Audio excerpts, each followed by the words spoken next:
Adilabad Congress assembly incharge కంది Srinivasa Reddy camp కార్యాలయంలో sir ప్రక్రియ స్టేటస్ రిపోర్టుపై సమీక్షా సమావేశం నిర్వహించారు. ఇన్ఛార్జి మంత్రి జూపల్లి కృష్ణారావు ఆదేశాల మేరకు ఈ సమావేశం జరిగింది.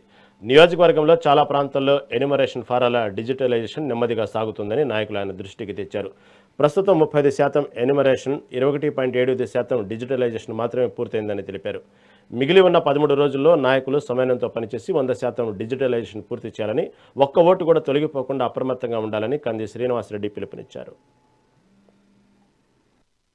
ఒక బిఎల్ఏ బూత్ లెవెల్ ఏజెంట్ పను, ఎస్ఐఆర్ అంటే ఈ ఓటు నమోదుకు మీ అందరికి ఈజీగా చెప్తున్నాం. మళ్ళా ఓటర్ల సమగ్ర సవరణ అంటే ఇది బేసికల్ గా ఓటు మళ్ళీ నమోదు చేసుకోవడం లాంటిదే.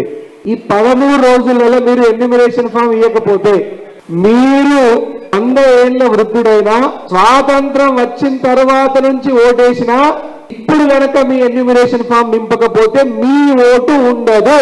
మీరు దీన్ని సీరియస్ గా తీసుకోవట్లేదు. మీరందరూ ఏమంటున్నారు, బూత్ లెవెల్ ఆఫీసర్స్ కొంచెం ఎక్స్పీరియన్స్ గా లేరు అంటున్నారు. తప్పకుండా కలెక్టర్ గారి దృష్టికి, ఇన్ఛార్జ్ మంత్రి గారి దృష్టికి, సుదర్శన్ రెడ్డి గారు ప్రభుత్వ సలహాదారు గారి దృష్టికి, అలా అందరి దృష్టికి, ముఖ్యమంత్రి గారి దృష్టికి కూడా తీసుకెళ్లాము. స్టేట్ వైడ్ ఉన్నటువంటి ఆఫీసర్స్ కి అడిషనల్ హెల్ప్, ఎన్ని ఎన్యూమరేషన్ ఫామ్లు ఇప్పటి వరకు నింపబడ్డాయి, ఎట్లీస్ట్ 50% पूरा होना चाहिए. 17 दिन हो गया मगर ओनली 21.75% ही कंप्लीट हुआ. टोटल EFs डिजिटाइज्ड और 21.75 ऑनलाइन है.